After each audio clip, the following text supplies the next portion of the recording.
What is going on, guys? In today's video I will show you the best off-meta Greatsword and Longbow build in Throne and Liberty. So in this guide I will give you a quick overview of the setup. Then after that I will explain what skills and upgrades should you focus on. Then as well we'll see what is the best gear and how to get it for both the mid game and the full end game. And then finally we will go over the weapon masteries, stats, your skill rotations, and even what guardian should you use, so we would be able to get the highest damage possible and much more.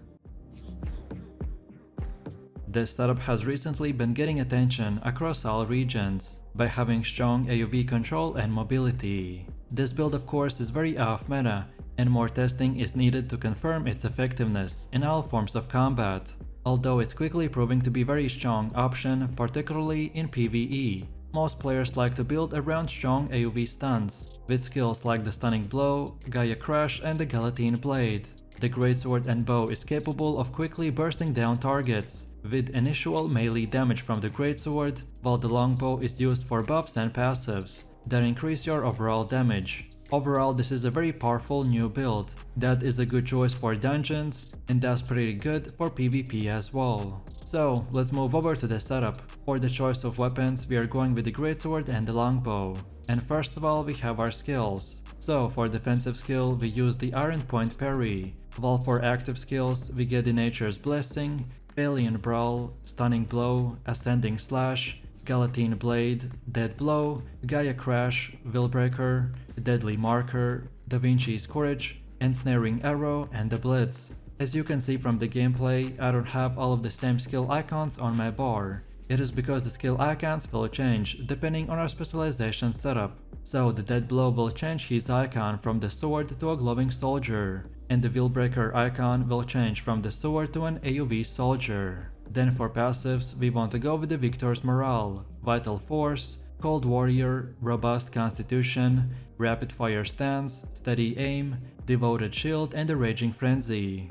As for skill upgrade priority, for active skills we mainly want to focus on the Dead Blow, Valiant Brawl, Da Vinci's Courage, Stunning Blow and the Gaia Crash. While for passive skills we focus on upgrading the Vital Force, Raging Frenzy, Robust Constitution, Rapid Fire Stance and Steady Aim. And then for the rest of your skills, they're not as important, so just upgrade them as you progress through the game. Also, remember to always upgrade all of your skills to blue first before moving on to the purple.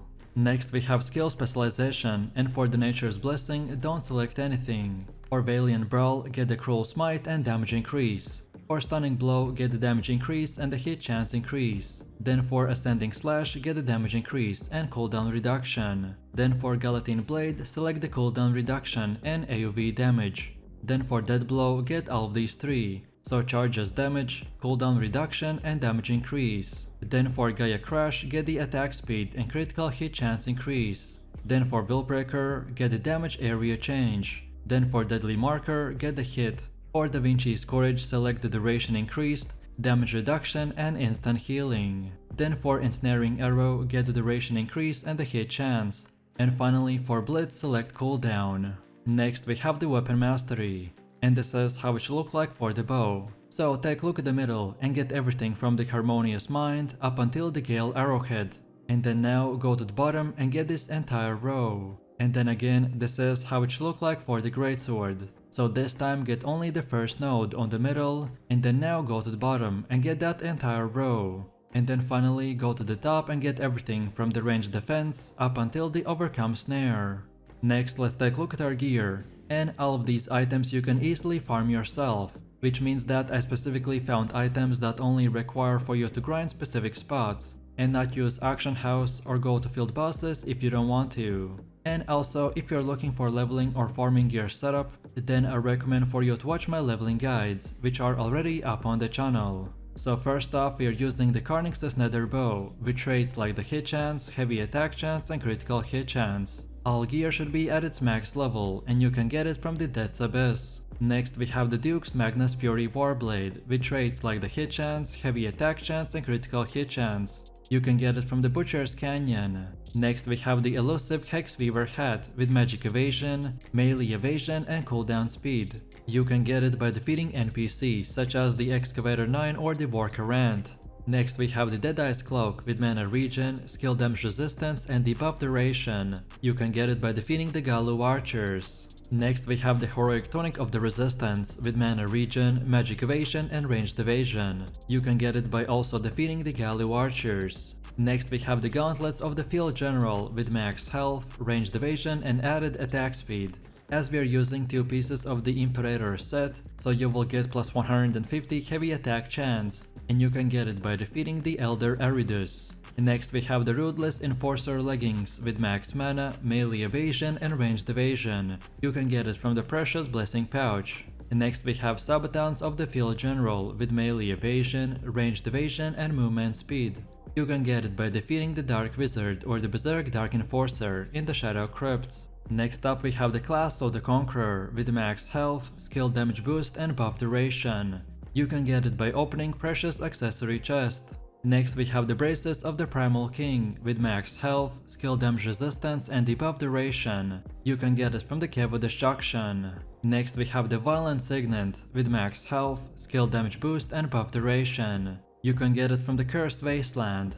Next we have the Emperor Dimensional Band with max health, skill damage boost and buff duration. You can only get it from the Purple Armor chests. And finally we have the Butcher's Belt with max health, skill damage resistance and debuff duration. You can get it by opening Purple Armor chests. Last but not least, if at this current moment you only have blue gear, then don't worry, because that gear doesn't really matter, and you will soon enough start changing it for the purple pieces. The setup that I showed is the best current gear that anyone can farm, but no matter what gear you choose, this build will still work fine. But the setup is just an example of what good items with good traits will look like. Next up, let's take a look at our gear upgrades. This game doesn't have very typical gear progression, so by this I mean that you will have to upgrade pretty much anything you get. So you'll go from grey to green to blue and finally to purple. No matter at which stage of progression you're watching this video, just keep upgrading your equipment to their max level. And then when you get better gear, just transfer the experience from the old one to the new one. As for my gear recommendations, when you reach level 50, just farm accessible gear by doing open world dungeons. Also, you want to extract traits from gear for Lucent. On top of this, you will need to turn important purple gear acquired from the dungeons that you don't use into lithographs, and then sell them on the auction house. And don't forget that you can acquire new traits by using the trait Unlock Stone. Next up we have the stats, and depending on your gear, you should adjust them accordingly. The goal for your endgame build should be to reach 60 strength, 40 dexterity and 40 perception. For PVE, you care mainly about maximum damage and survivability, so putting points into dexterity and strength is very important. Also, as our build has great buffs, so we also want to spend our points into perception to buff up their duration.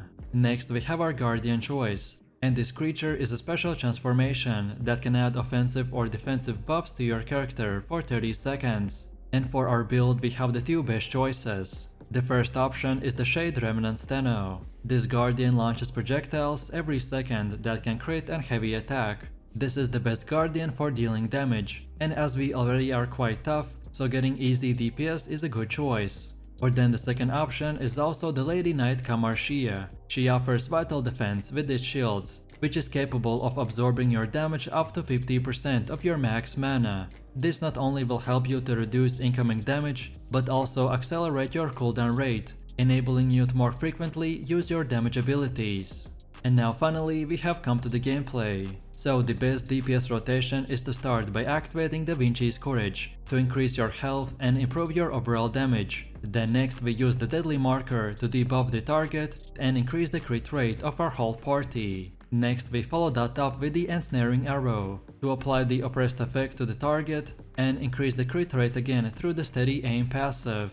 Then afterwards we continue the rotation with the Valiant Brawl and the Stunning Blow to apply shocking debuffs, so then our Guillotine Blade will deal massive damage. Then after we use it for the first time, then now we want to activate the Blitz to reset it, so then we can use our highest DPS skill, aka the Guillotine Blade, for the second time. And then finally from here we finish the rotation with the fully charged Death Blow and the Gaia Crash.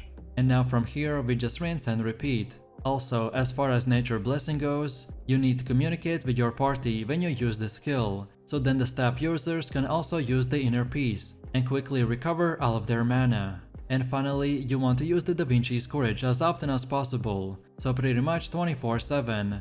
As I've said in my other videos, this is one of the best buffs in the game, so if you want to boost your HP and DPS at the same time, not only to yourself but the whole party, then keep on using it, and that's about it. So if you enjoyed this video, click like, subscribe and comment. If you are interested in more content, then check out my channel and I will see you in the next one, so take it easy, peace.